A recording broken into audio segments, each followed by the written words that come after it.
Right, awesome.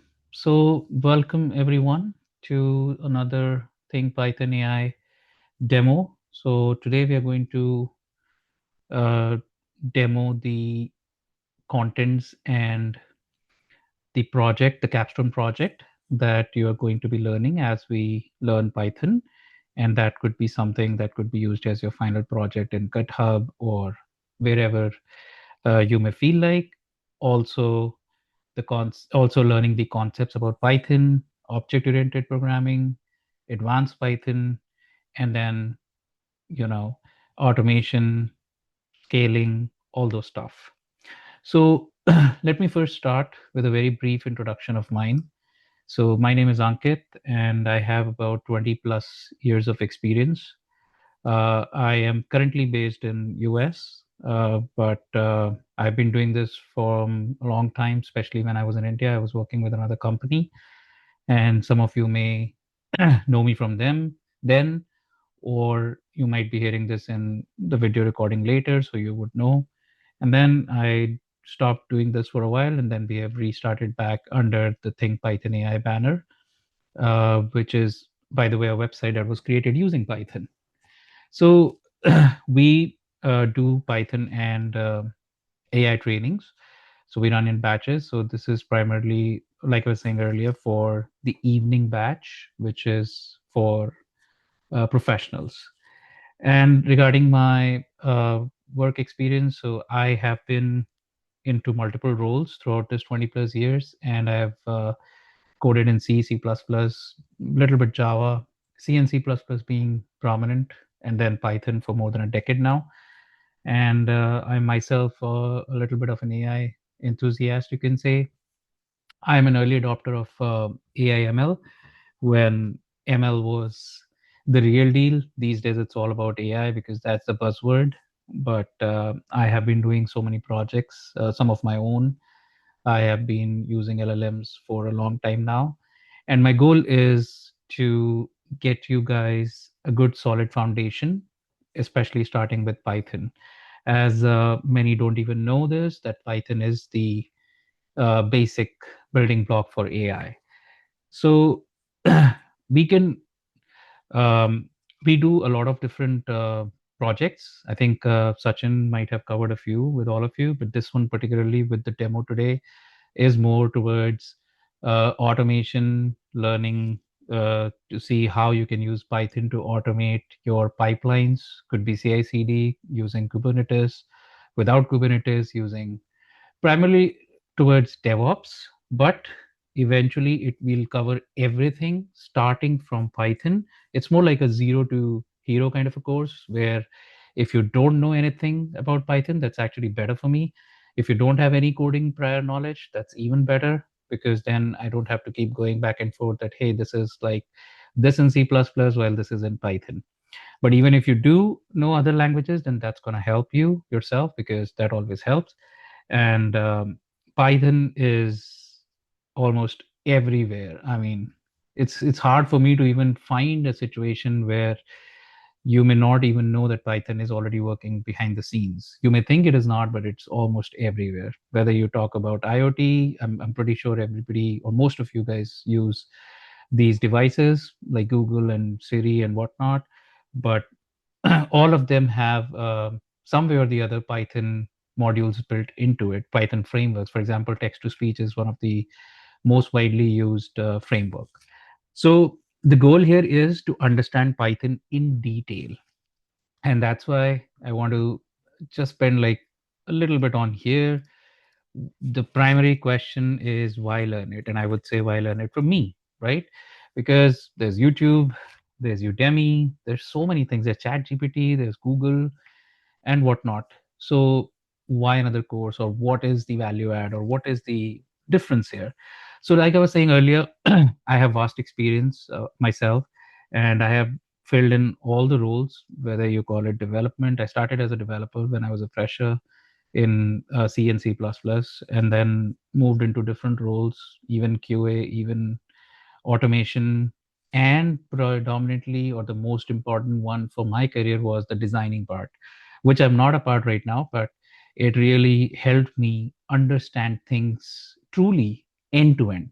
And that is kind of one of my edge that I really like to um, you know provide in my classes as well, because designing gives you that real sense of how the entire software development, software product development works.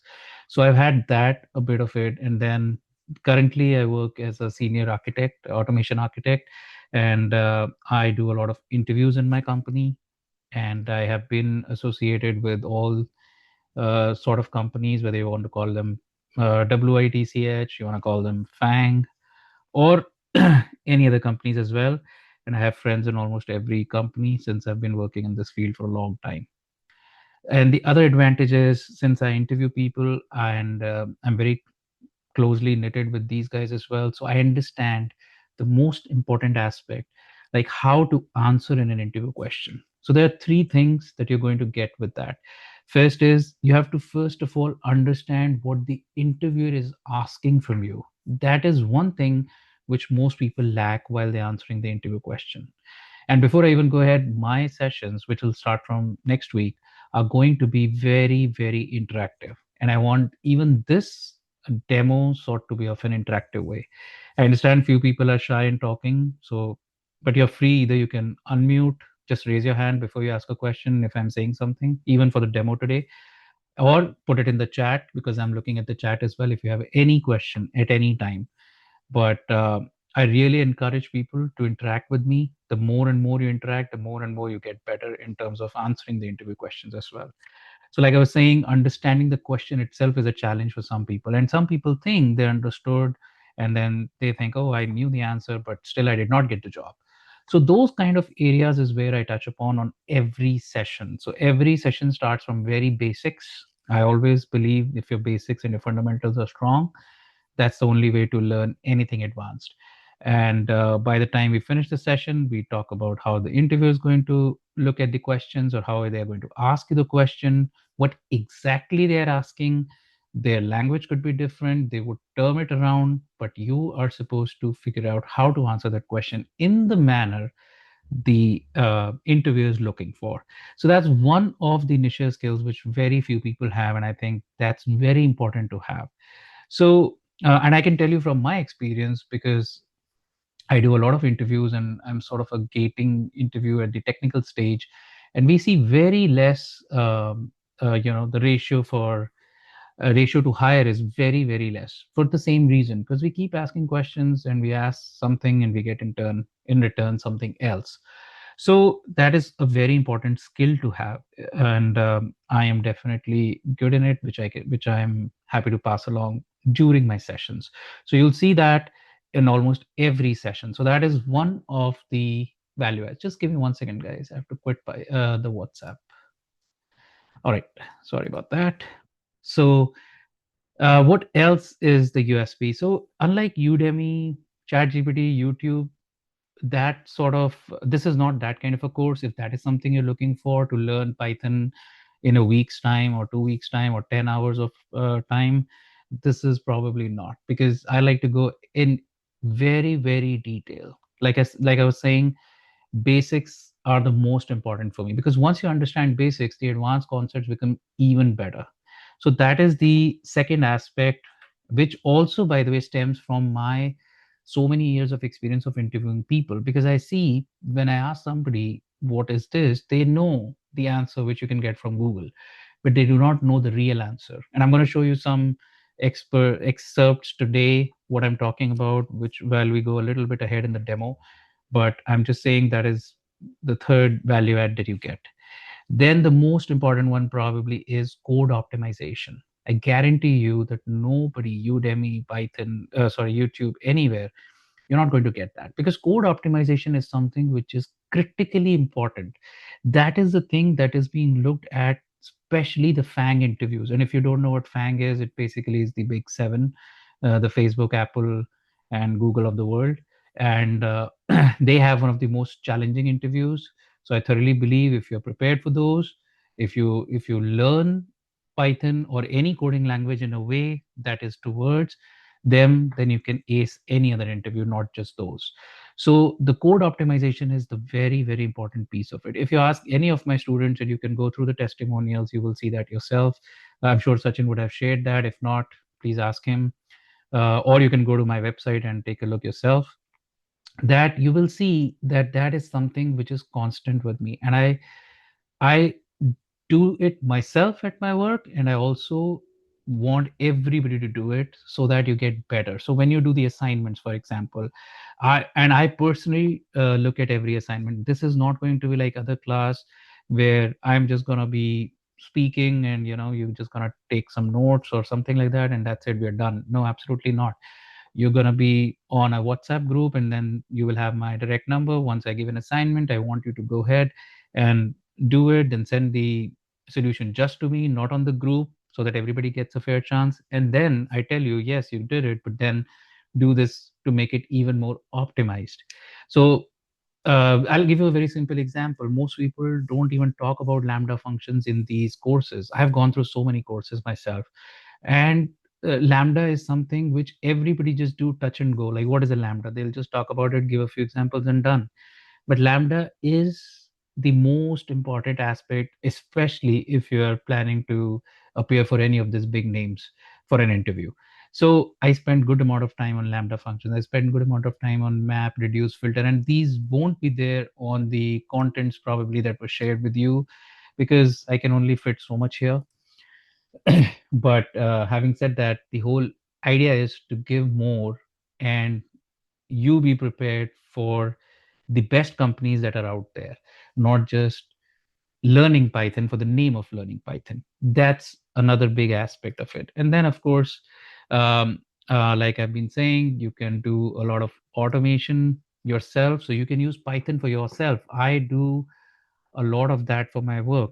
So, for example, stock bots. I have created so many chat bots and stock bots, and they are really helping me right now. I mean, this is not a financial class. I'm not going to talk about stocks and stuff. I know people have been bombarding WhatsApp groups and whatnot with all the spams. But I'm just saying that if you are into something like that, you can use Python to automate a lot of your stuff. And if we have time by the end of the demo, I'm going to show you maybe a few of what I do for my own self, and they have been really helping me. So you don't really have to learn Python just to have another skill in your resume, is what I'm trying to say. That is, of course, very important. That is the first step. That is the first step to AI. That is the first step in any progression if you want to make today, or even if you're a fresher. In every company, Python is the backbone now, whether it's development code, whether it's QA code. And somebody was talking to me a few days back, and he was like, he's looking for a career counseling services as well. So he was like, I want to learn how to be an SDET. So I was trying to tell him every company right now is looking for SDETs, software development engineer and test. The QA term has broadly changed to SDETs because they want you to be able to code in Python, because Python is a general purpose language. There's a reason it's called that, and we learn about it in much, much detail when we get there. But just to tell you right now, it's very good in scripting as well, automation, like you're going to see today in the demo as well. So all these are skills that you not only need, but you have to be very proficient in it. And that's where your resume or your GitHub or your qualifications would strike something for the interviewer to be even ready to give you a chance for the interview.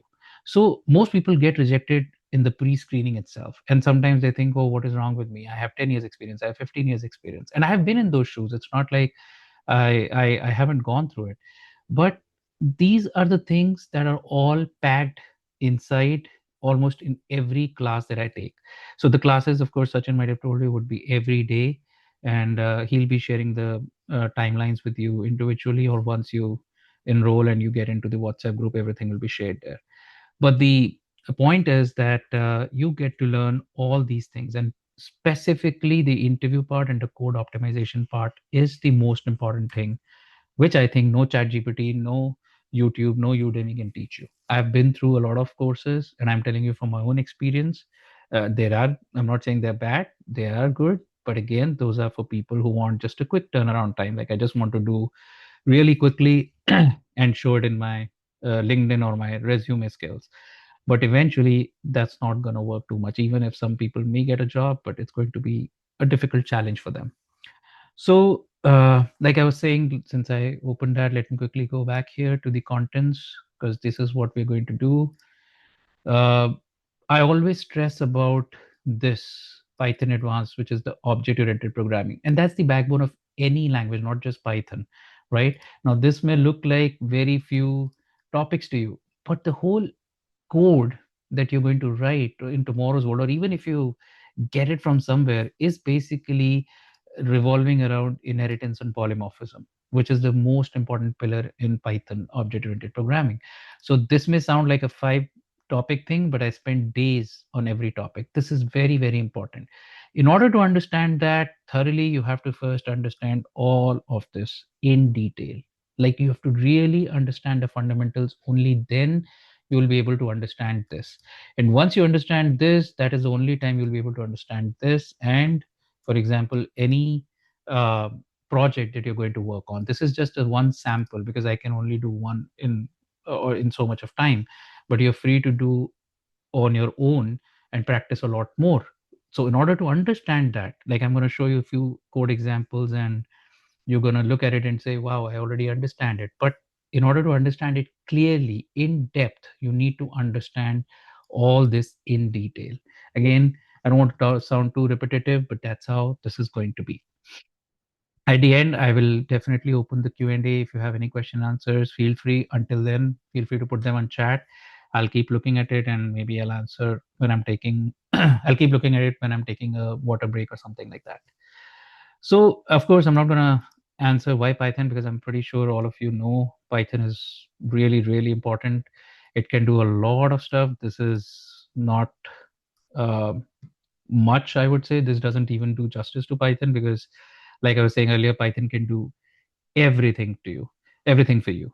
So the other thing was, this is something new, and I've started with kids as well, like I was saying in the beginning. So I have seen even the 10-year-olds are now getting so much of interest in Python. It's just mind-boggling to see how much they can think and how much they can innovate using Python. So you teach them one thing, and then the next day they come back with something which is marvelous. I've been doing this recently for the kids. So sometimes I even learn from them, to be honest with you. So teach them young kind of a thing, which goes with me. But anyways, the point being, Python is for everybody. If you're a fresher, if you have no idea how to code, no reason to worry at all. That's the whole aspect of this course, that we start with very basics and go all the way in detail. So we don't have to worry about it. And this is not really the right fact, most loved by developers, and that's why I say non-devs too, because in today's world, DevOps people or even QA automation engineers, everybody is using Python. Like, everybody should know Python, is what I'm saying, and they are learning Python.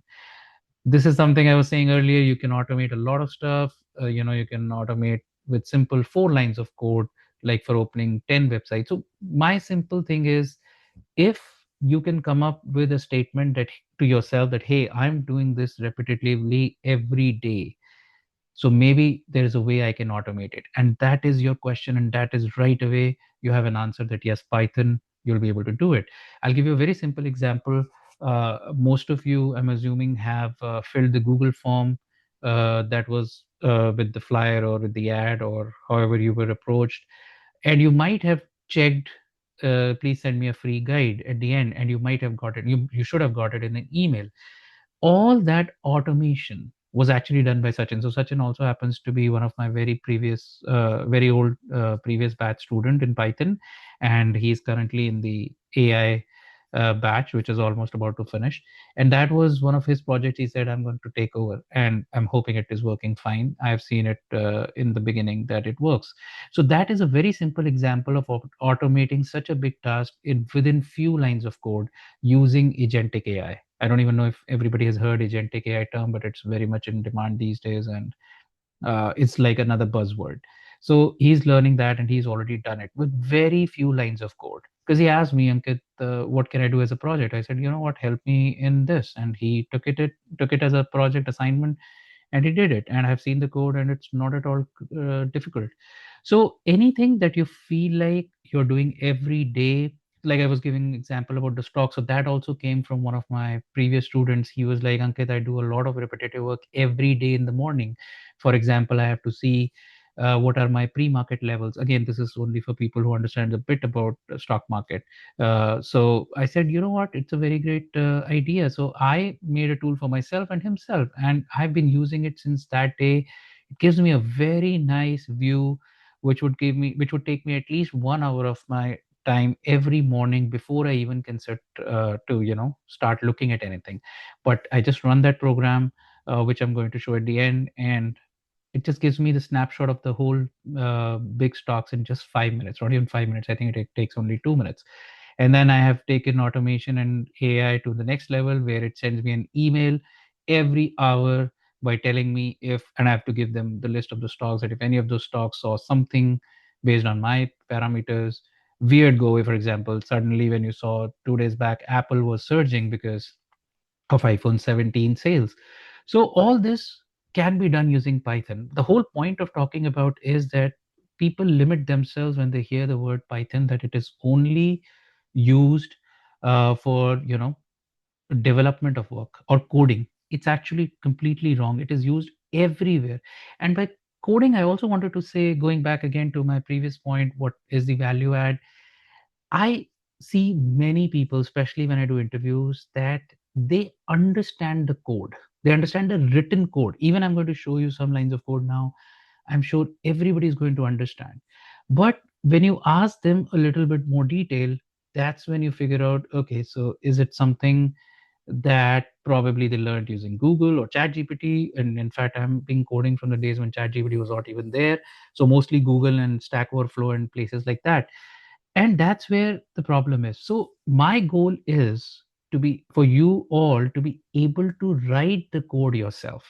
That is the most important thing. So let me quickly show you the previous batch where we started. If you look at the assignment, here it is. First thing I say is, do not do Google for these, because that takes away the ability for you to write the code. My whole idea for everybody is to be able to write the code themselves. Only then you can call yourself a good Python programmer. And by programmer, again, I'm not meaning to say that you have to only apply for development roles. You could be a good software development engineer and test. You could be a software architect. You could be a automation engineer. You could be anything where you need Python. So the whole point of the last 15 minutes is that Python can be used how you want to use it. You don't have to rely on something very specific from your team lead. You don't have to rely on something very specific for your work. Most of my AI projects that I do, they are not related to my work at all. One, I wanted to learn it for my own self. So that's why I take those projects up. And second, like I was saying a little bit earlier, it helps me. It makes my life easier. It makes my life faster. So this is a skill that if you invest today, you're going to reap its benefits forever, not just in the professional world, but in your own personal world also. Similarly, there was another student in my batch.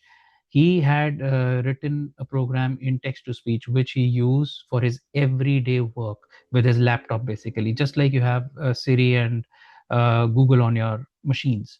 So again, it's all limited to your imagination. If your imagination is huge, the next step you need is, okay, how I'm going to do it in Python. And that's where this course fits in, not beyond the automation and the capstone project that we are going to learn. That is one of the aspects of the course, not the only aspect. So I'll quickly show you what I was saying. So I use this almost every day when I start my day, when I have to. Let me first quickly show you the code here. So this is a Python program I run every day from my desktop. Just double click it. I know this is very small somehow. And let me copy it in my VS Code.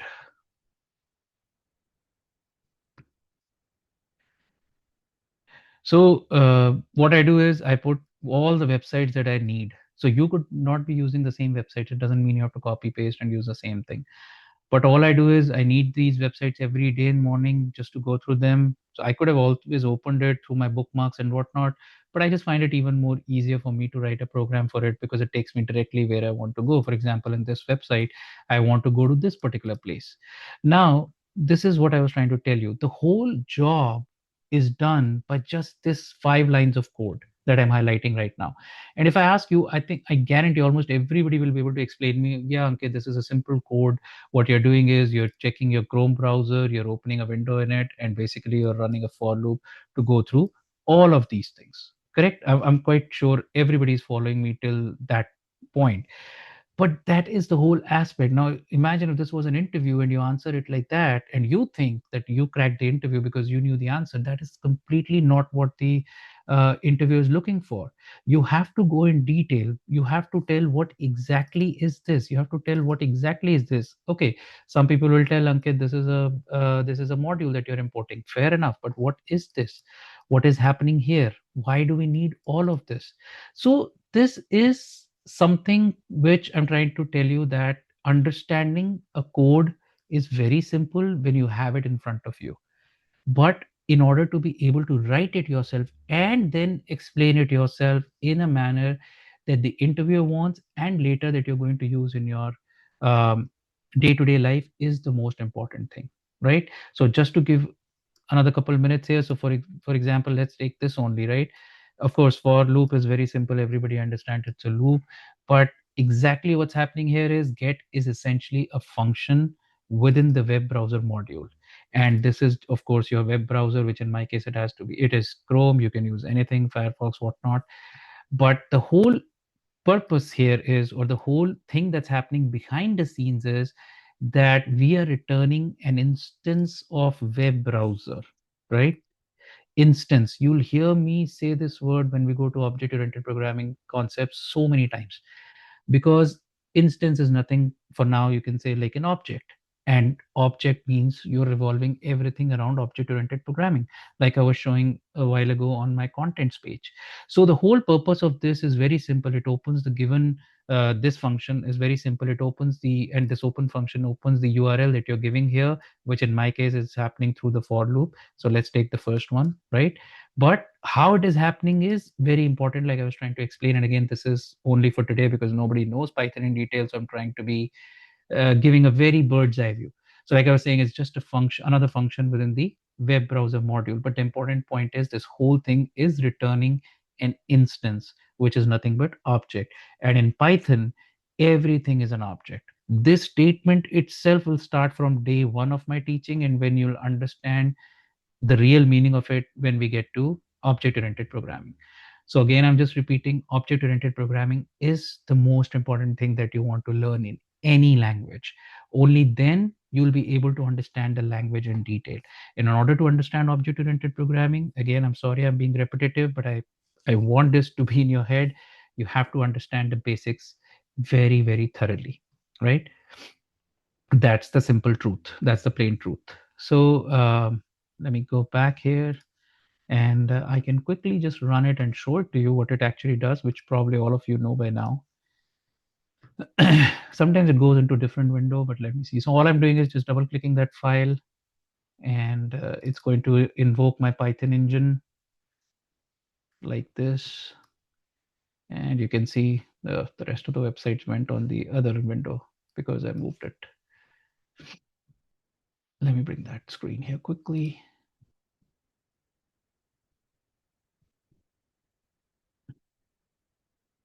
That's stuck, I think. Let me open it again.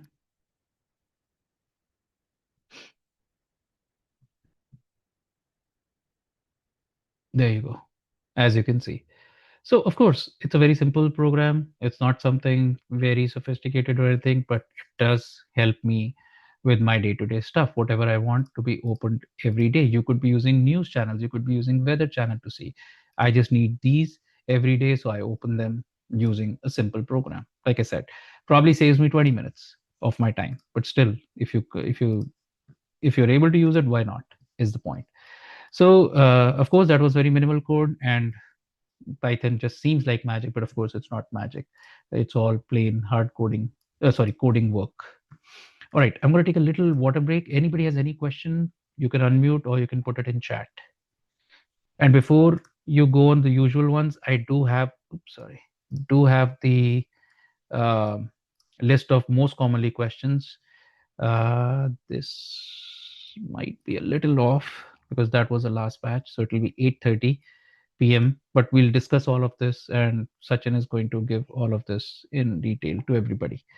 But you can go through these. Some of them would already be answered. Yes, somebody is raising a hand. I love that people are following what I'm saying. Yes, Kiran, go ahead. Please ask your Yeah, question. yeah, Ankit. I'm a QE lead. I work Mm-hmm. for PNC Bank. Most of our validation is on mainframe, and what we use we use Selenium for automation. Mm-hmm. That's for application submission. So we have a Angular where we automate Yep. and Yep.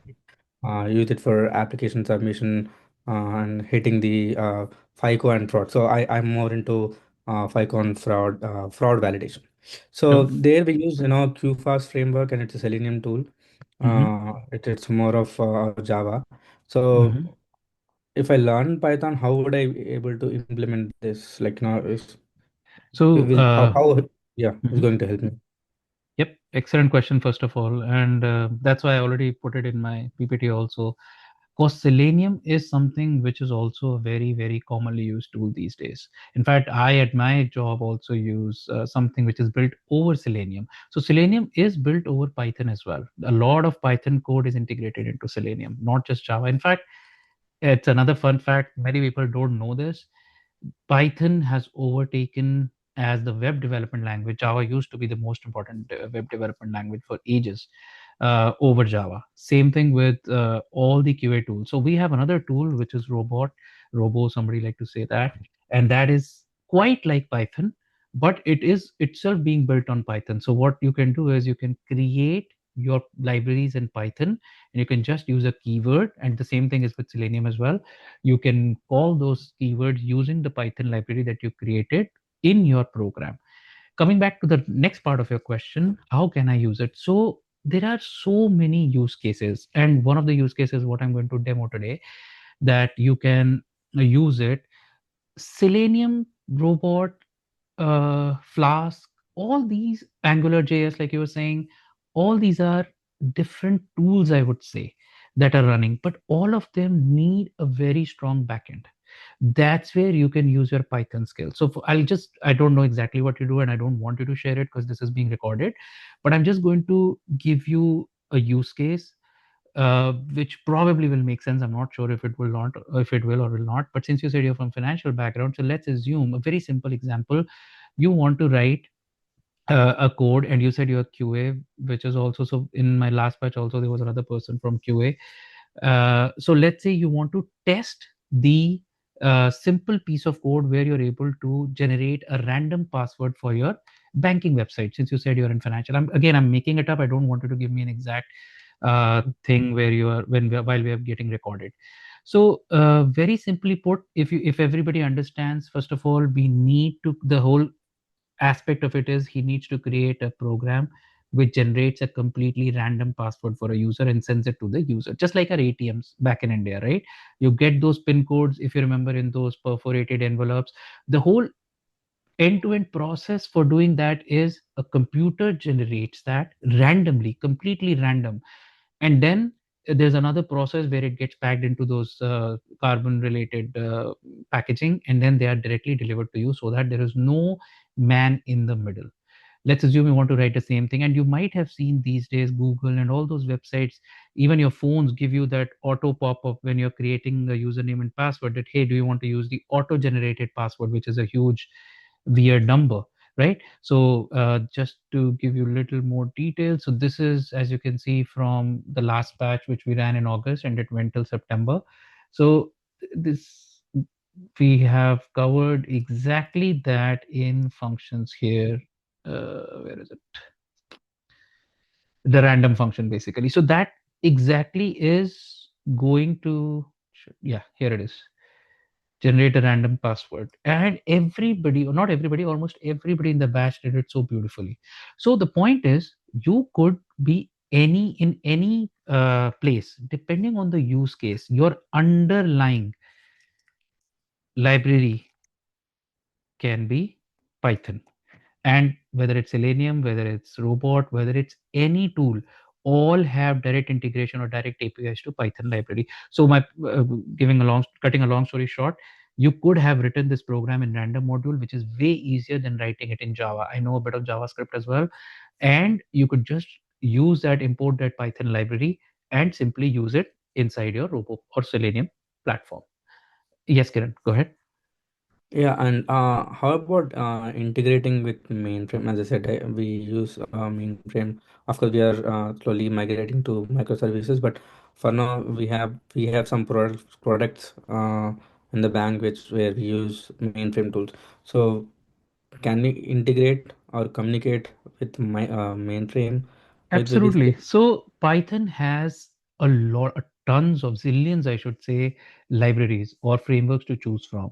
But I would say if I were you, and that's my opinion, because I have actually done something similar, again, not at the liberty to share more details, but you can always tell or share in your company that hey, maybe it's time to go to Kubernetes, because that's or microservices, like you were saying, right? And my demo will actually show you a bit of it too, so that you get that edge where you know something, where you know Python, where you probably know a little bit of DevOps, and there you take it up to your lead or whoever is your making decision factor, and tell them that we can do this. Having said that, let me answer your previous question. I have personally never used mainframe somehow, but I'm 100% sure. And if you give me some utility, like you were saying Selenium, so I know Selenium, I know Robot has Python utilities. But if you give me some exact utilities that you use in mainframe, and if you can yourself do Google, just whatever the name of the utility is, space Python framework, can guarantee you there's a framework for it. And again, the whole point of learning through this course is that you want to understand Python, understand object oriented programming. I keep coming back to it because any framework that you want to use will use object oriented programming. Simple example, most people understand what AWS, although I don't use it because they're one of our competitors. But an EC2 instance, for example, you want to SSH into it, right? Let me quickly show you the code for that. My I used to show this in my previous demos, but somehow my EC2 instance had a problem. So let me quickly show you the code. Just 2 more minutes. This will kind of answer your question, Kiran. Not exactly, but like I said, I don't have any experience in uh, mainframe. So let me go back here. And this is Python Hmm. is a free version available, right? I can have Oh, it installed. yes. A very good question, actually. So let me answer that first. Everything that I'll be talking, everything that I'll be showing today in demo, including Kubernetes, including GitHub, including Minikube, whatever tools I tell in during the process, everything is open source. I never ask anybody to use paid stuff, and that's my humble suggestion and recommendation. You should never use it or even suggest when you're working in a company unless you have to scale it. Then of course the company will get into that and learn to scale it. Even this code that I'm showing you right now, this can be run freely because you can do a basic EC2 instance.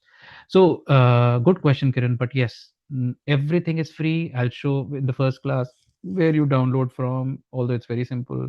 Plus, what do you get as a package? Most people don't even know. They all think, oh, when you go to python.org, download Python, all you get is python.exe. You double click it, run it, and it's done. Actually, I don't know if anybody knows here, but there are three things that come with the package. One is called the PVM, which is a Python virtual machine, and then the software itself, and then there's a app called IDLE, which is the Python's own idle version, which was actually what ran when I double clicked on that program and you saw that small window pop up on my screen.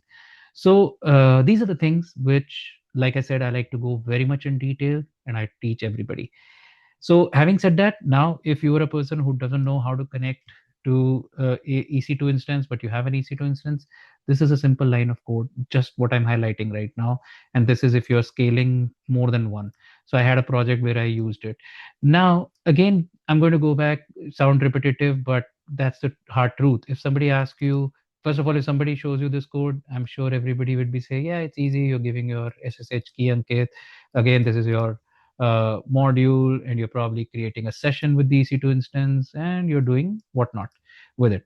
But that's not how you should be answering those things, right? The first and most important thing here is this line. right? Again, what I'm highlighting is it's very simple to understand. Yeah, this is your region from EC2 instance, this is your profile name, fair enough, and this is your EC2 instance. But what is this? What are you getting after writing this line of code? Let me ask, anybody has any idea? Maybe somebody might know some Python. I know people know a few bit of Python. That's okay. I don't expect anybody to, but I was just checking curiously. So in very simple terms, Boto 3 is an SDK from AWS, right? Software Development Kit. And what this is doing right now that I'm highlighting is it's basically a function call which creates a session object. Again, object. You will keep hearing this because Python is all about object oriented programming, which most people fail to understand, and most people fail to answer those during their interviews. So that is the most important thing. This dot client ec2 is a method that is called on the session object of this class. So all this you will understand when you go through in detail. That's my whole idea. And once you understand how you can do it, it doesn't matter whether it's EC2, whether it's Google Cloud, whether it's GCP or whatever, or even in your case, whatever the utility is for the mainframe. Again, it all depends how you want to use it. Like I was giving so many examples, somebody using stock profile, somebody is using for text to speech like Google and Siri, somebody is using for AWS instances. Tomorrow you could be my person who would be using for mainframes, right? So it's unlimited is what I'm trying to say. Okay, any other question before I move on?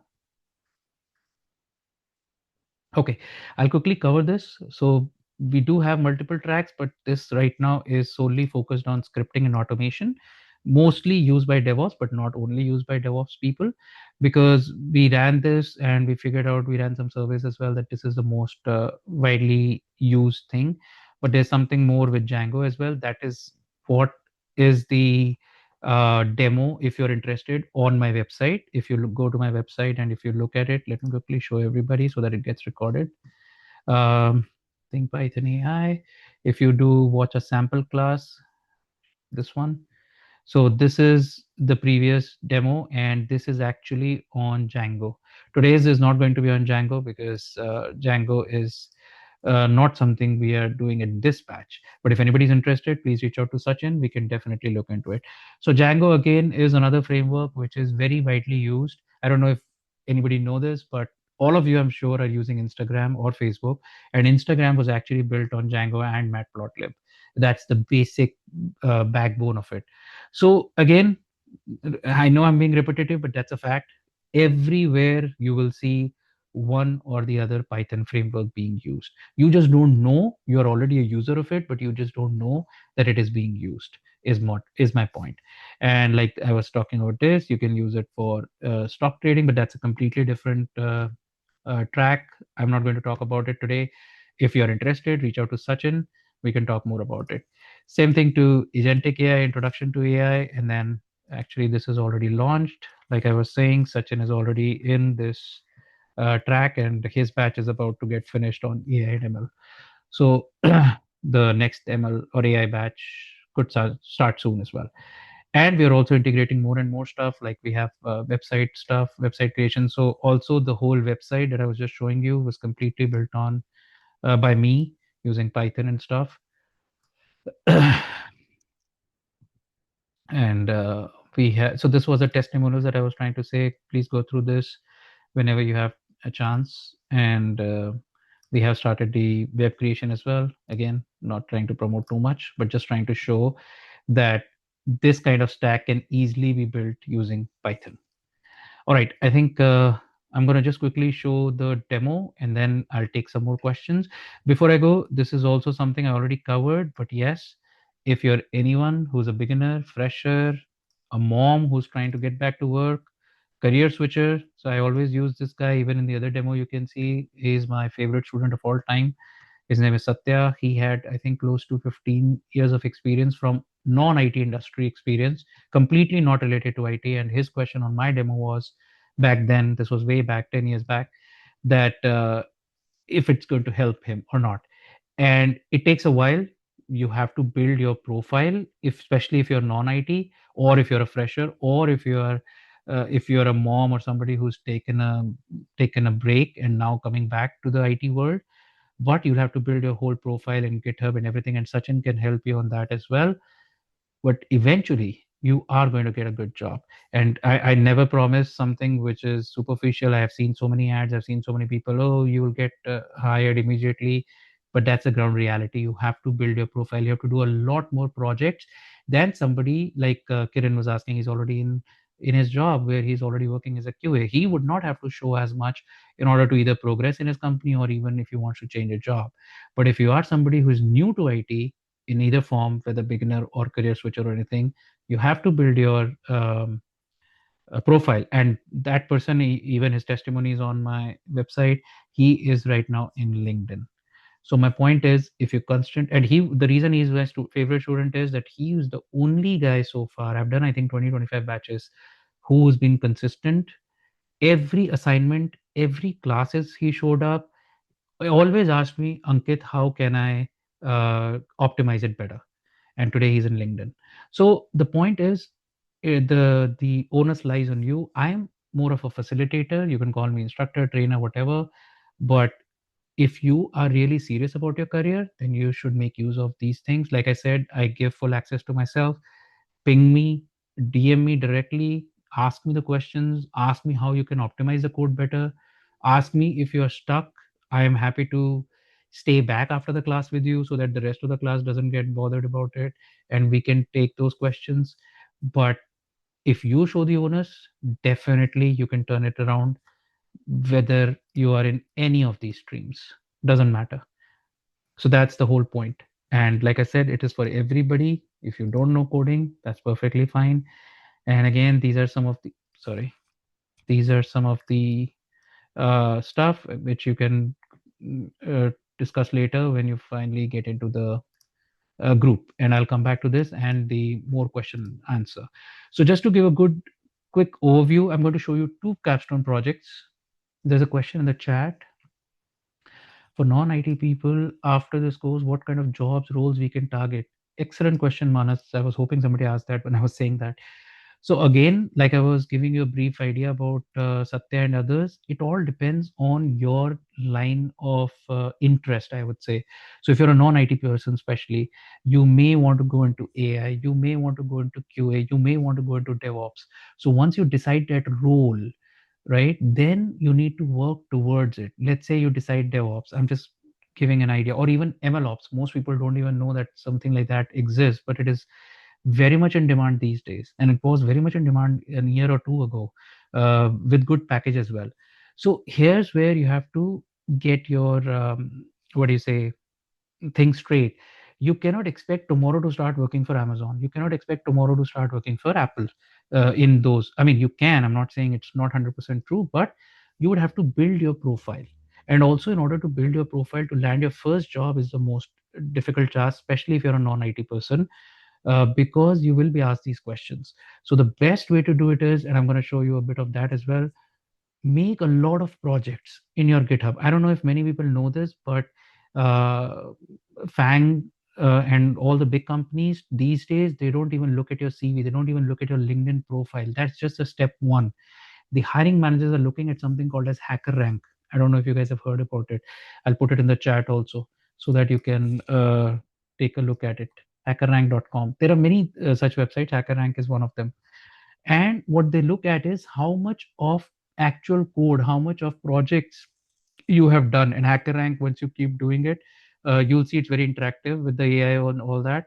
It will basically ask you a lot of questions, give you some tasks so you can build those, even start from a basic Python application like creating a calculator, and then make a progress. So my point is, once you start doing more and more of that, your profile starts getting built up. HackerRank will give you a rank. That's why the name rank. And these days, a lot of recruiters, especially, are only looking there. They're not even looking at LinkedIn. They're not even looking at CV websites, Indeed.com, and all are literally gone now. So you have, my point is, if especially if you're non-IT, and I want to be very straightforward right away, that you have to build up your profile. Can Ankit help in? Of course. Can Sachin help him? Yes. Sachin is another example. He was one of my very early students. He started in, I think, non IT. I forgot where he started with the company.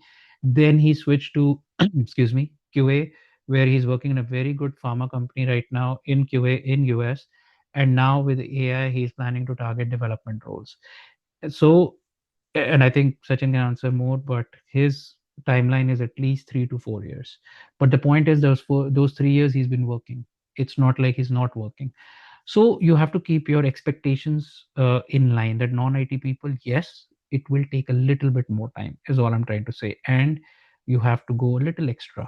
That you have to do projects like I'm going to show you today. I'm going to share these source code every day, but that doesn't mean that you just show this to every recruiter and that's how you're going to do it. You have to do projects on your own. Like another example, and earlier that person had hosted it, so I would have showed it, but he just recently took it out. He was another student of mine in one of the previous batches. That time he was looking at Django. So Django is more for web development. It's like a backend, like website development, you can say. But he was from networking background, and I'm also from networking background actually. So he asked me, Ankit, can I do this? And I said, yes, why not? And he made a beautiful website where you just give an IP because you're from networking. If he's from Because he's from networking background, and it will tell you everything like the subnet, what all are the ranges, what is the start and stop if you give a subnet onto it, mask, whatnot. So does that help in your job? Absolutely, because you understand the code when you write it yourself. These are the things you won't get it on Google. These are the things you won't get it on ChatGPT, right? You will have to do it yourself. And when you push this code on your GitHub and you market it in your resume, by the way, you can put your GitHub in your LinkedIn and your resume also these days. And then when recruiters look at those, that's when you get visibility. That's how you get to the interview stage, especially if you're non-IT background. So again, like I said, I know I took a bit of wrong trip, but that was an excellent question, Manas. That if you're non-IT or somebody who's taken a break in career or somebody who's just starting, you have to do a lot more than the others. That's a simple truth. And I'm here to help you. But even if I wanted, I can't give you 10 project source code, because even if I do that and you're not able to write it on your own, you will not be able to do good in your interviews. So that's the harsh truth, basically. I hope I answered that question, Manas. With that, since we're talking about the code and GitHub and whatnot, let's just go and see how we are going to do, for example, a project like this. So I'm going to show you, if time permits, I'm going to show you two demos. Both are capstone projects.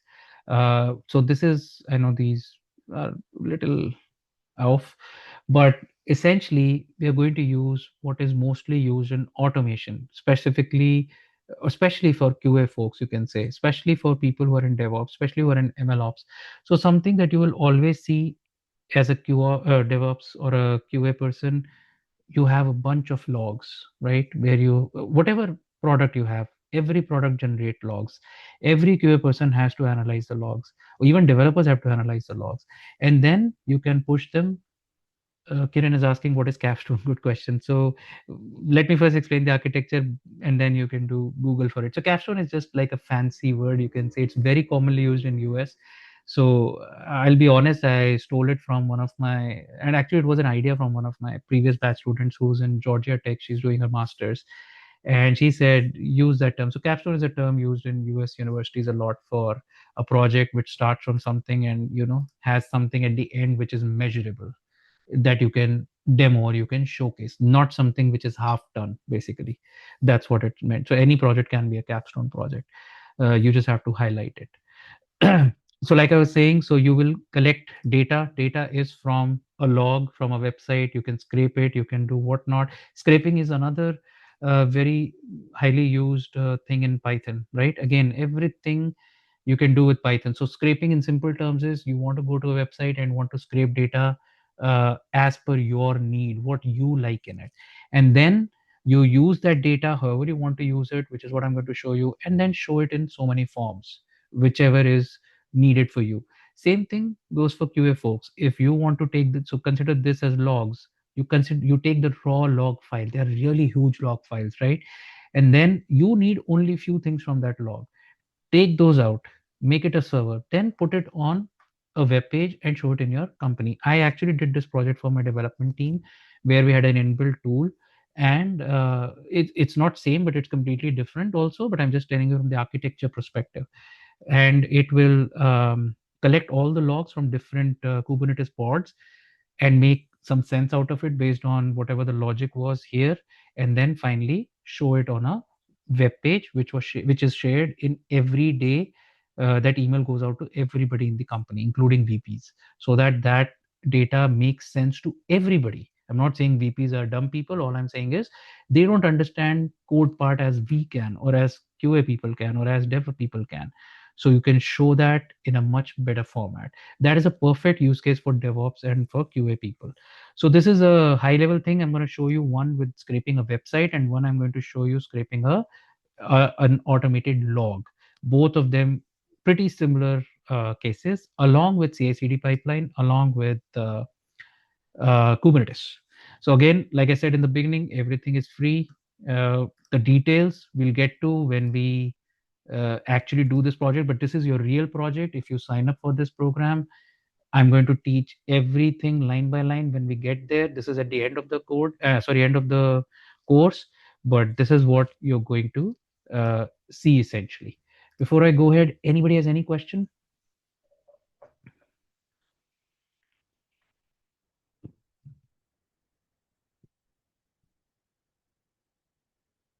All right. Yeah, go ahead.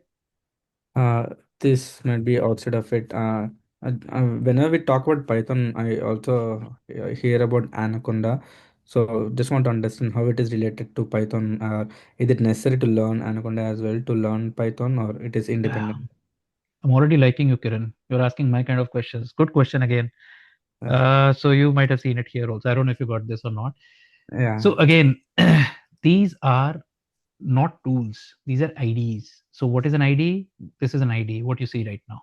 First class itself, I explained what this is. It's Visual Studio Code. It's another fun fact. This is the most widely used code in every company because it's very vast. It is easily integrated with Git and whatnot. Coming back, what is Anaconda? Anaconda is another sort of an ID, just like what you see right now. The benefit of that is here you have to run the program to see the output there, and I wish I could show you, but it's basically in a web based format, where you open like a website kind of a thing, and you start running your program line by line. And after, so for example, this is your line. Here it will say run and execute. You can execute, and there'll be a small pop-up here, not pop-up, a small display, which will directly give you the output right away, right there. That is the only difference between like from a bird's eye view between this and that ID. Second part is very important. Why is that not being used so much, and why is this used so much? Because that is more used for real time. Real time meaning if you want to see the feedback while you're developing the code. But VS Code is used because you can integrate with so many things. VS Code is used because it has a lot of inbuilt extensions which will help you while you're writing the code. And if your company, again, this depends on company to company, like my company doesn't allow access to all the LLMs like ChatGPT and all, but I think yesterday only somebody was telling me their company has allowed an access. So there'll be like another button here in VS Code which will say either ChatGPT integration or something like, or Grok integration. So any LLM integration. So if that is also possible, then you can use them to verify your code better. So all that integrations are better in VS Code rather than PyCharm or Anaconda. But to answer your question, Anaconda is just another ID. I can probably take another half an hour on some day. That's not a problem, just to show you guys what it is. But it's good to keep in your resume because sometimes that might be highlighted that you don't have that skill kind of a thing. But it's just an ID. And PyCharm also. We'll go to both of them. Okay. It's just an upgraded version of the ID and the No, it's latest just version, right? another version, not even Another. updated. This is from Oh, Microsoft. That is, I don't even know who Anaconda owns, but that's just another way of another tool you can say. But VS Code is what will be used in your company also when you start writing code. So we'll follow this for the classes, but as an extra class, I'll add PyCharm and Anaconda. okay. Another question on chat. By the end of course, are we going to do small project? Yes, Nilima, this is exactly what I'm showing. This is the exact project that we'll be doing. I'll be explaining every Today I can't explain because it's going to take at least week or week and a half when we get to the project, and then you also need to know everything. But this is the exact project that you will be doing. It will be in your GitHub. You can use this in your resume, although I highly recommend make a lot of changes, make it something which is more relevant to you, so that I don't want 10, 20 people coming out in November or December and using the same project in their GitHub. But every class, after every class, I share the source code, and for the project, I share it once the whole project is done. Because we do this live. Like I'm going to talk, and I'm going to do this line by line with you guys. Today is just a demo, just to know what you'll be getting. Jayashri, uh, you shared a few different tracks how to choose. Good question, Jayashri. So probably you joined a little late, maybe. So yes, I was showing different tracks, but this demo specifically and the batch that we are starting next week is only for what I'm showing right now, not for those tracks specifically, not for stocks or anything like that, not for Django. If you're interested in Django, which is more complicated, more challenging, more bigger, and a little more expensive, then ask Sachin. We can add you to that track as well. Second question is, at the end of the course, we will end up in doing one capstone or a few different projects. So exactly like I was saying, I'll be sharing this capstone project, but I highly recommend what you asked. You should be doing a lot more different capstone projects. You can tweak the code, you can change the code, or you can take a completely different use case itself. You don't have to take the same use case, but once you understand how to do it, you should do it after the course is finished and put it in your GitHub. And also, my support doesn't end after the course. The classes will end after the course, but if you are ever stuck, hey Ankit, even after years down the line, I am stuck with this, or this piece of code is troubling me, can you explain me? Feel free to reach out to me directly. There is no middleman, there's nothing, and I'll be happy to either jump on a call, or if it can be done on WhatsApp, I'll explain you right away.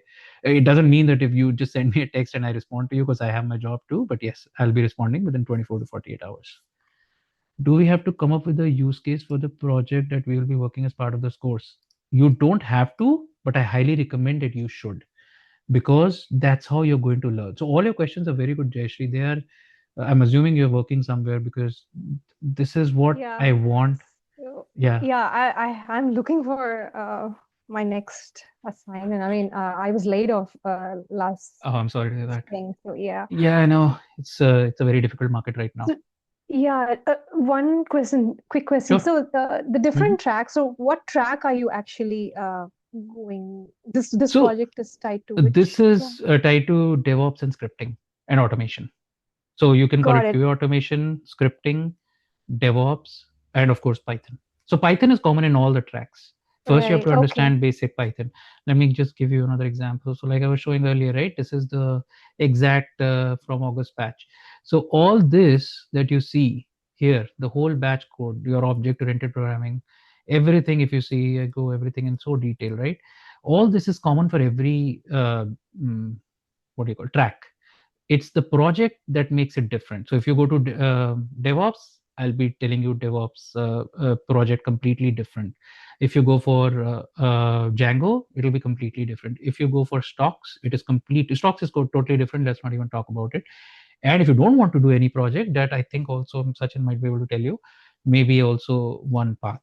So it completely depends on which is more relevant to you. If you're a developer, I would say go to Django, even though it's not a necessity that you have to be a developer for that. You can be even a QA Yeah, I'm person. from QA as well. So yeah, since you talk more about QA, I'm really drawn towards like, Yes, yeah, yes. this would be a yeah. I'll tell you what, this happened with my experience. So initially, I used to do only Django, but then most of people, and we did some surveys as well, like the company that I used to work earlier for in India, and we figured out most people are interested in QA, because now QA roles are getting filled faster than the development. And also QA, everybody needs Python. Gone are the days for manual testing, gone are the days Right. for shell scripting. I mean, shell scripting is very good, it does a lot of job, but shell scripting cannot do what Python can do in minutes. So Mhm. definitely, if you're into QA, if you don't even know shell scripting, or you know, it's good, because there's no relevance here. But Python is definitely going to help you, and this is the perfect course for you then.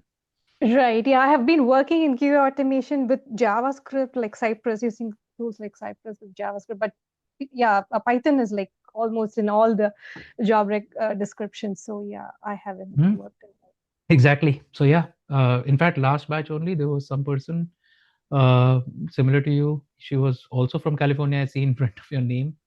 Maybe I don't know if you guys are related or not, but yeah, she had this similar profile and she asked the same questions. I see. That how she can be better in Python automation. Mhm. Okay. Yep, good So, questions. Ankit, Okay, I'll take one more question before. Yeah, can somebody. you hear me? Nilima. Yeah, Yeah. I can hear you, Nilima. Go ahead. So, actually, whatever the demo you are giving that related to the DevOps, right? So, I'm Hmm. also QA lead engineer. So, how can you manipulate the course DevOps versus QA lead? How the courses So, explain? yes, so very good question. So, let me go back here. If you don't want to get into DevOps, so first of all, this is not DevOps course. Let me clarify this. This is Python and DevOps. The DevOps, I'm not going to teach you Kubernetes. Don't get me wrong. I'm not going to teach you Docker because I can't. I mean, I can, but that's a different thing. I'm going to teach you how you're going to use Python to do all that. But coming back to your question, if you don't want to do that, then you can simply learn this part, which I'm going to show in the first part of the demo. Because end of the day, you would still be using either scraping or log analysis or something in your QA, because QA is also about a lot of log analysis, right? When you run a test case, for example, again, I'm going to talk generically because this is being recorded. Nobody should share their company details here. So a test case is what? It's validating a piece of code, right? And how do you validate that? You go ahead and you check the log that it generated. Now combine it with multiple other test cases, right? Nobody's going to pay you 100,000 or 200,000 for just writing a simple test case and analyzing a log file.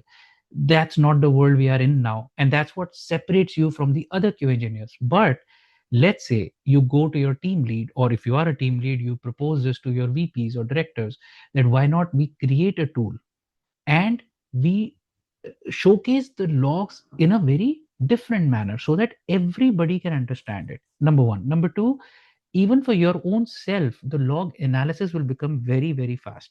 Again, I'm not directly a QA person, so I'm not able to come up with a lot of use cases, but use case is completely dependent on your job profile. You can use it anyhow, and that's why I don't want to go into Django, because Django, most people think, oh, it's development, I'm not doing web development and whatnot. But the point is, you need to understand how to integrate a framework. Let's say we're talking about Flask, right? So how are you going to integrate that framework tomorrow? And also, I can only teach this much. Tomorrow there will be a new framework. The day after that there will be another framework. You can't say that, Ankit, you didn't teach me, right? I am giving you the wings to use it. That's the whole idea of this course. This is an example why it's so important, because when you're done going through the whole course, the last aspect is how everything starts coming together, right? Like when I'm talking so much about object oriented programming, I should be able to show you somehow how it is being used. For example, this line, right? So when we do the project, any project, not just this project, the whole idea is to understand how we are integrating the code now. It could be with Flask, it could be with arc parser. Arc parser is something which a lot of QA people use, a lot of them. Like a simple thing, right? If you want to run any test case, whatever command you use, right? Some command you'll use on the command line and give, for example, I'm just taking a basic thing, testcase.py, and it is going to create a log file. So this, all this you can do using PyTest. I hope it was in this one. PyTest. It's another utility in Python. So I show you all these utilities using this project. So project is more like an integration piece where we see so many different aspects. Tomorrow you may not be using the same PyTest as I am using, but you need to understand how to use PyTest. You need to understand how to use pandas. Exact use case is obviously dependent on your individual project. You can use this even for your project also. Of course, you'll have to make a lot of changes. Like I said, you can suggest it. Another question. Uh, could you help in resume preparation, referral, open positions? Okay, that is something not covered in this course because this is more for the uh, programming and learning aspect. But I have that service if you're interested. Even now, then go here. So somebody's asking in the chat for resume. So I know this is another P point. So we have partnered with somebody in Amazon. As you can see here, career coaching. There's a huge list of things that you do. Whatever you said is probably the startup position. You can talk to them. You can send an email to Sachin, and he will connect you with them. Of course, you don't have to worry about payments. The first few calls are free. Talk with them. If you think they are somebody you would want to go ahead, only then engage with the services, and then you can take up. This is a lot more than what you're just asking, because just a resume update won't help. Referrals, yes.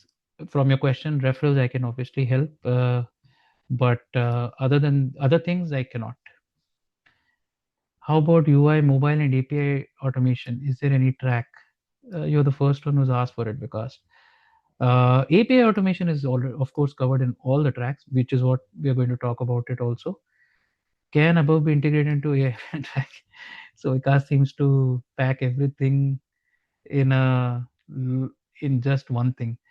So again, don't take it personally because yeah, I know you're just asking, and I appreciate your question. Not at all. I'm not trying to pinpoint you, but I'm just trying to say that I don't want to make it a hodgepodge, like a khichdi, like they say in Hindi, right? I hope everybody understands basic Hindi.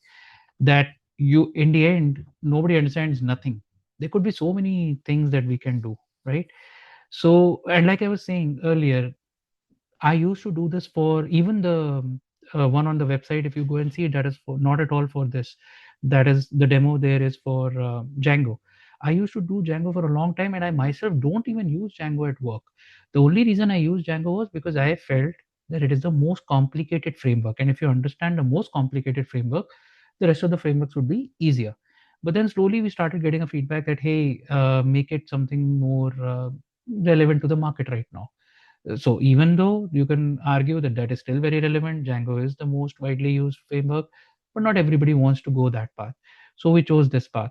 So very specific needs, if you have, definitely we can talk about it one on one. But I would say do not integrate, excuse me, this with AIML. AIML is a beast, and if somebody is doing it, my best wishes, because you should not rush up with AIML if you really want to get a good job. You should learn it in depth, in detail. Like I was saying, Sachin is already in one of the courses, and I had initially promised that we'll finish in 2.5 months, but it's going so much in detail. It's almost 3 months, and it is still going. So I am always of the school where I want to give more rather than do a hodgepodge, because that gives you a long time sustenance. Okay. I know because you have a lot of questions. Maybe I'll take those after the demo, because I'm definitely going to spend some time after the demo, but I want others to take a look about the demo, at least what we're talking about. So I have two projects. I'll show two demos. First is simply using argument parser, which is the most commonly used in QA, where you have whatnot, all the arguments that we use during our testing phases. Like this is an ACLI, right? Sorry, not ACLI. What am I saying? Argument parser, basically, that we'll have to parse the arguments. First argument is run. The second argument is the name of the file. Because remember, when you're doing it in a script or in an automation format, as a QA engineer or as any engineer, not just QA, you have to figure out what are the uh, arguments that are passed here, right?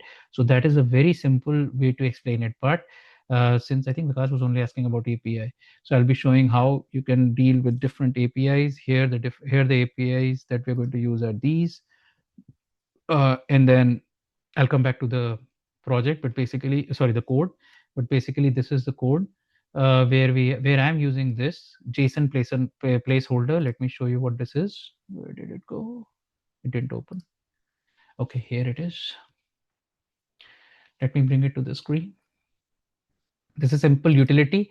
If you're using JSON, I don't know if everybody use JSON. We use a lot of JSON in our project. And then whatever you provide, of course, right now it's empty because I've not done anything.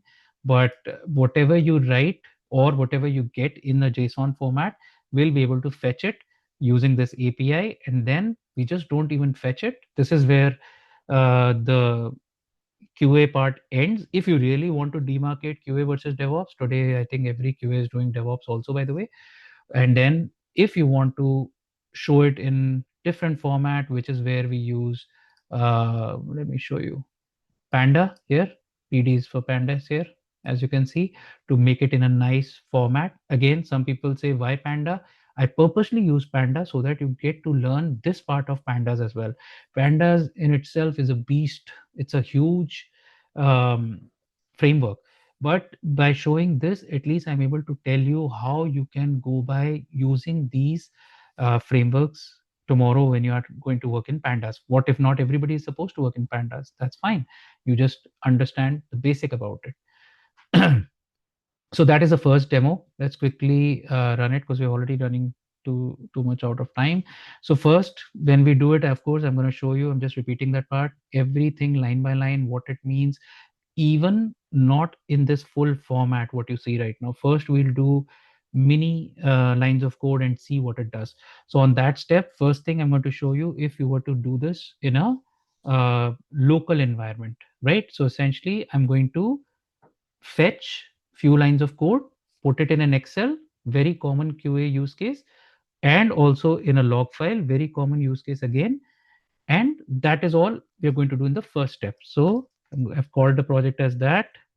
So I'm going to say limit 10 because I'm only looking at 10 lines of code. So there it is. You fetch the first row. If you look, this file just got created. You can look at the time and all. How this is helpful, I'm going to teach you everything about the time module. Where is it? Should be somewhere here. Date time module. So date time dot now is how you got that particular file name basically. Let me go back here with today's date 23/22/20 and the time essentially. So it automatically does that. And since I have this while loop, of course, I'm going to stop it by doing Control C. Let's quickly go to the log. As you can see, this is the log from now. You can check the date, time, whatnot, fetching the data, processing data with pandas. Again, tomorrow you may not want to use pandas. That's fine. You may want to use some other tool. Then saving the report. So I am saving in two format. One is in Excel and one is in the log file right here. So it's up to you how you want to do it in your project. Most commonly used is Excel and .log or .text file. So that's why I've used that one. Now this is, even though it says pipeline completed successfully, but this doesn't mean I've already pushed it to GitHub and all. That is the next step. What I'm going to do now is, or essentially what has happened so far is this runs our internal app.py pipeline, which is basically if a fetch was successful using this API that we have of, or if you were able to fetch the data from the log file, if it is successful, it is going to create an Excel with this date, time, and whatnot. Let's quickly look at it. And there you go. This is exactly what we saw here, right? Now, this is where pandas is helpful. You saw this user ID post count 0, 1, 10. This is what pandas does in this data frame is in this format, Excel format, basically. Tomorrow, if you don't want to use Excel format, you want to use PDF format, you can use PDF format also. You want to use Word document, you want to use text file. Text file is the simplest, of course, but that becomes very simple and not even challenging, right? So that's what we've done, and the Excel file now gets the exact log based on the timeline. In a real production environment, this will not be something so simple, but that is again something that will depend on your utility that you're fetching from, right? This is where I'm fetching the data from. This could be a URL, this could be a huge log file for you, and you are looking for something specific from that log file. Again, those use cases depend completely on you. My job is to teach you how to get that, right? And then if you, so if you want to go ahead and Dockerize it, we can. Again, these are simple commands. You don't need to be a Docker expert in that. This is the name of my project. And this, I think it's going to take a little bit of time. So right now what's happening is it's creating the whole project in a small Docker image. The benefit of that is, again, I'm not a DevOps guy, but this is what I know, because like I said, in today's world, it's very difficult to demarcate who's a DevOps guy, who's a MLOps guy. Everybody's doing DevOps, I'm telling you. If you want to call it as DevOps, and DevOps is more like a marketing term. It's really nothing but a glorified QA automation, frankly, if you ask me. So this is now the Docker image is created, and like I said, everything is free. So I have this Docker desktop running, which is also free. And right here you can see 5 seconds ago my image is created. If there was any issue with it, it would have given us an error. And this is how your first step is done in creating a microservice, right? And then the next step is I think Docker run.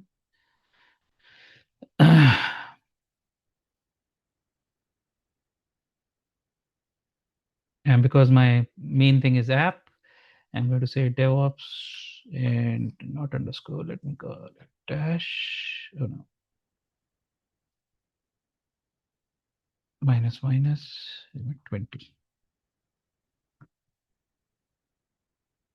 Space.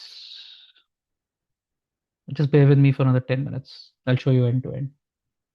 So what is happening right now is it is generating the reports.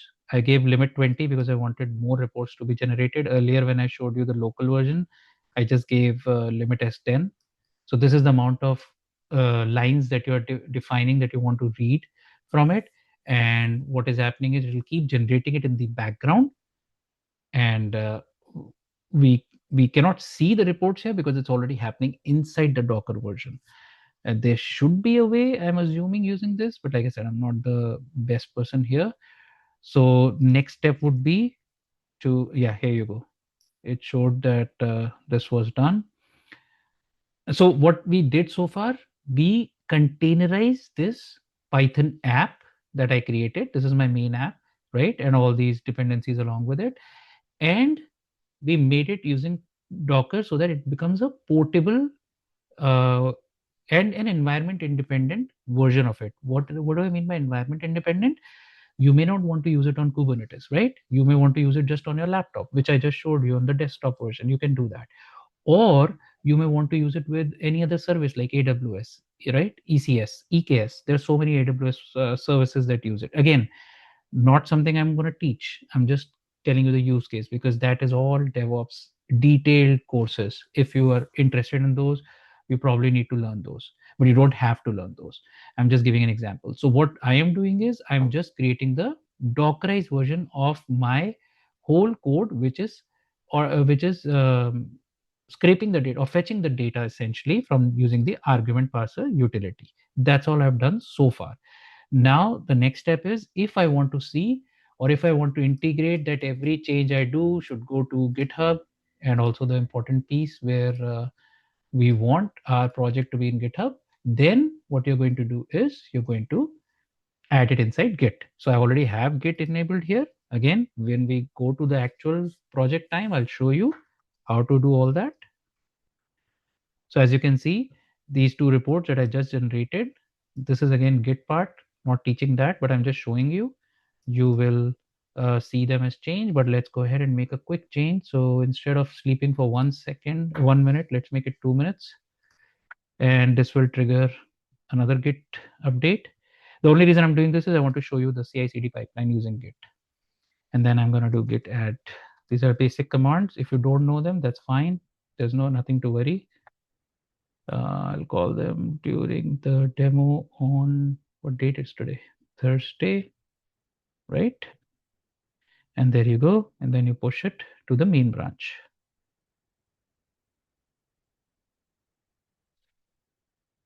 Once you do that, go back to your GitHub and it should show, this is my project. There you go. You can see the CI/CD pipeline is building right now. It says it's queued. And first it's going to build a test build pipeline. This is what I was saying for QA folks. Almost everybody does this, and this is the most important part. it's installing Python, it's installing all the dependencies. This is where it picks up from this file. It installs all of them in the pipeline. Then PyTest. This is something that should even go on your resume, especially if you're a QA person. If you want to showcase Python, you should know that PyTest is the only, not the only, the most widely used utility for doing stub testing or code testing or unit testing, you can say. So that's what we're doing here. And then everything is complete. If there was any issue, it would have given an error here. Like you can see in some of my previous ones, you can see this cross, something would have failed. So now we're going to the next pipeline, which is Docker. So now we're creating the Docker image. As you can see, it's logging into my Docker hub. I'll show you all of this automation in detail in code. Today is just the demo. So the Docker image is built, as you can see, and it is built on Python 3.11, which is what I gave initially, and both my pipelines got succeeded. Okay, so what I did so far, I containerized my image in Docker, and it is also available in my GitHub under this repository. The next step is what I was saying. You can either put it in, you can deploy this container in AWS, for example. AWS ECS, I think, is the, or EKS is one of the services where you can do, and you will be able to use it. So let's say this was your website, right? For example, instead of app.py, this was whole thing was your website. You'll do the same process, except the code here will change. That's all. That's what I'm trying to say in the beginning. So now you want to deploy it on a public cloud, let's say AWS or ECS or something like that, or even on a Kubernetes cluster. So I'm going to use Kubernetes because I have the free version for it. I do not have the AWS resources. So Kubernetes deployment also, I'm going to show you all this is done. And this was a CI/CD pipeline. I'll tell you how to write this, what is important in this. Like, for example, this is my Python version and all of that. And then where is my Kubernetes? Here is my Kubernetes deployment. So I'm only using replica 1 in this example. So we'll see only one pod with this. And using this, we can begin the cube. Sorry, somebody is pinging me, 1 second. Yeah, so we can do that. So I am using a free utility which is called Minikube. In your office you will have something else, your own Kubernetes cluster, but this is just to demo again. You feel free to use any utility which is free. I don't want you to be spending money. So it's just an application which I downloaded, and then I'm just starting the cluster. It takes only about 1 minute. And there you go. So now my Kubernetes cluster is up, but my pod is not up. If you understand what that is, it's a DevOps thing. But if you don't worry about it. And then I'm going to just apply my pod, create and deployment.yaml. Created, kubectl, get pods. So you can see it's creating a pod. I'm just going a little bit fast now because I know you won't understand much of the code anyways, but I want to finish the demo and take maybe some more questions if they are.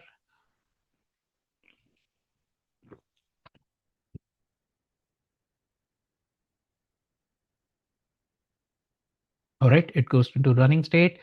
Now there are many ways I can test it. One is going in my log, but I want to actually get inside the pod.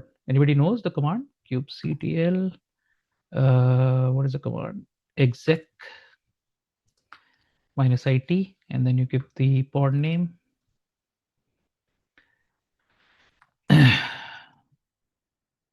All right, now we are inside the kubectl pod.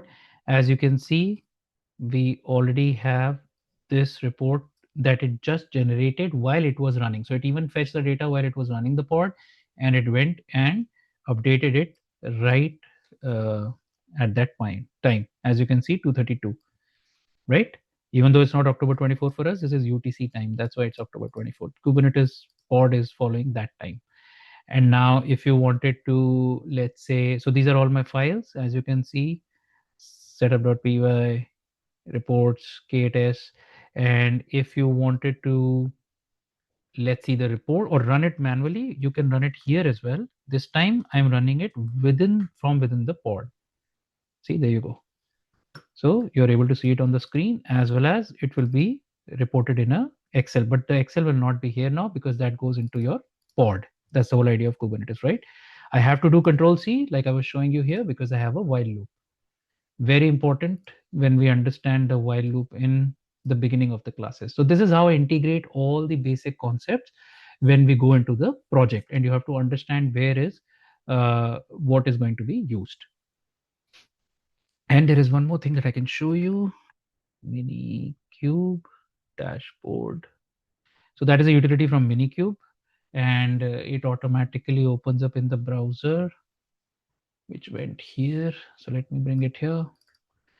As you can see, I have only one pod with one replica. So it will give you about the project name and everything. So this is what I was saying. You can use this sort of a capstone project to do whatever you want to do in your company.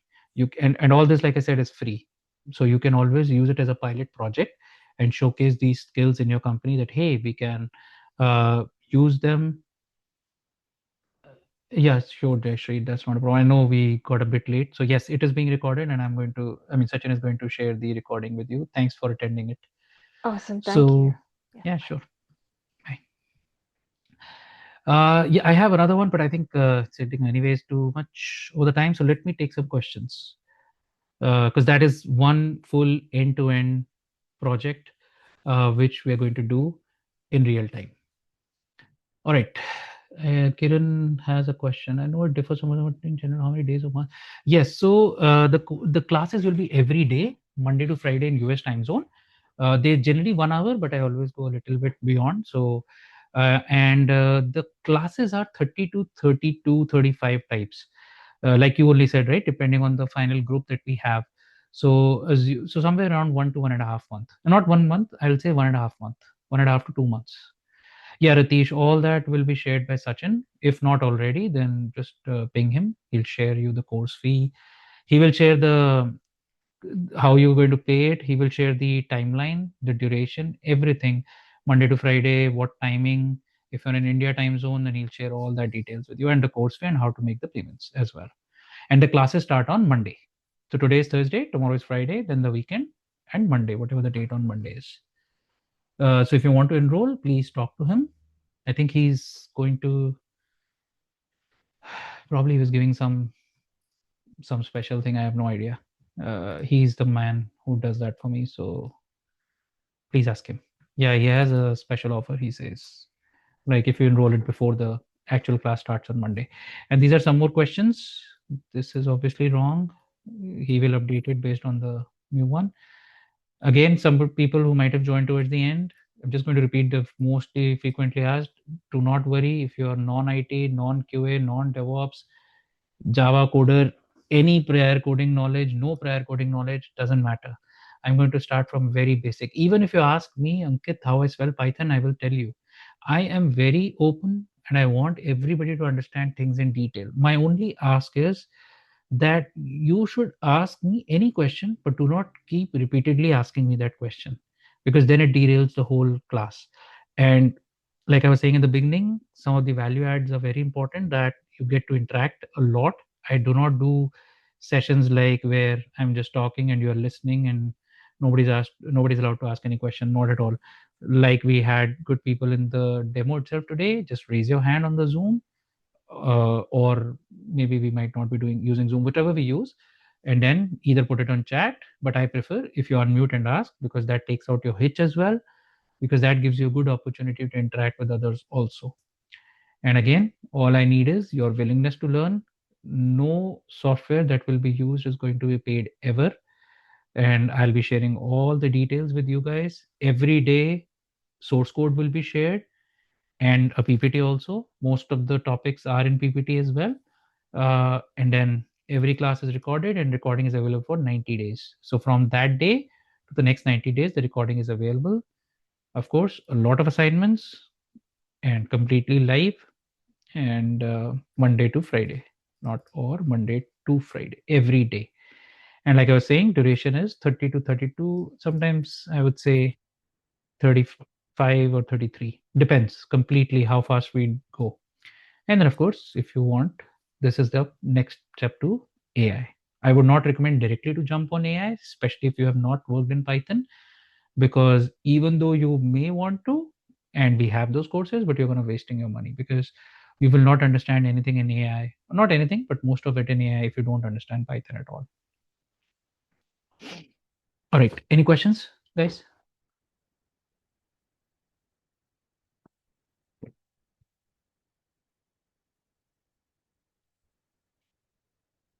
Okay, if nobody, I can show you another demo, but I don't want to bore you guys. This was something I was saying in the beginning. So this is, and anybody, if you feel like you could want to drop, you can drop now. This is some extra stuff I'm showing. So this was one of the previous batch students who asked me to do this for his stock thing. So every morning, let me just run it and show it to you. I hope it works still. Yep, it just gives me the pre-market summary of all these big names, whatever uh, stock tickers you provide here. Yeah, sure, Kiran. Thanks for saying it was a great session. I'm glad you liked it. Please, everybody, please reach out to Sachin after the class, and he'll tell you the next steps if you want to. So essentially, all it does is it just tells me in a nutshell that Nvidia didn't change much, but look at this, Tesla dropped so much yesterday, 18 points in the pre-market. So things like that you can do. Again, this is not related to QA, this is not related to DevOps, this is not related to anything. This is something I use it for my own. And also I have this script, which basically, this was a huge thing that I had done. It took me a long time. And it basically, I'm not going to share the screen code because it has my personal stuff there, but I'll show you what it does. It basically runs every day, and it looks for a bunch of things in my stocks that I look, and it sends me this email, as you can see, directly automated email. Everything is automated. I have nothing to do. Just, in fact, I'm not even running this. I put it in a cron job. If you don't know what a cron job is a utility in Linux, which basically runs your job. Could be file, could be text file, could be Python, could be anything, at every day and time which you mention. So it automatically does it, and I get this email, and here you go. I can see just this, and then if I, let's say, want to look at Tesla, I'll just open my graphs and I look at it. Similarly, there's this one is every hour, where I'm scanning for so many things, and if there's any change, it will let me know. For example, this one had a change in the past 24 hours. It shows me what really happened, what was the volume, what was the price. Again, most of you won't even understand this. I'm just showing you that the possibilities are unlimited when you understand Python. How you want to use it is completely on you. All right, I can take one more question if anybody has. Thank you, Amit. Yeah, I know you already signed up. So he says, see you next week. Yes. There are a few people, I think, who have already signed up, and some of you who might be listening this after the in the recording. So yes, I'm excited to start working with you guys. All right, if no more questions, I'd like to end here. Thank you so much, everyone who joined. And I know it was a little late at the night, but I appreciate everybody's time. And if you have any questions, whether you want to join or not, still feel free to ask Sachin. And if you need to talk to me directly before enrolling, that's fine too. You can ask Sachin. He'll make sure that I get the message and we can get on a call. And if you are interested to learn more, to get onto it, to learn Python really nicely, please consider enrolling. And like I said, we'll be starting it from Monday. All right. Thanks, everyone. Have a good night. Bye-bye.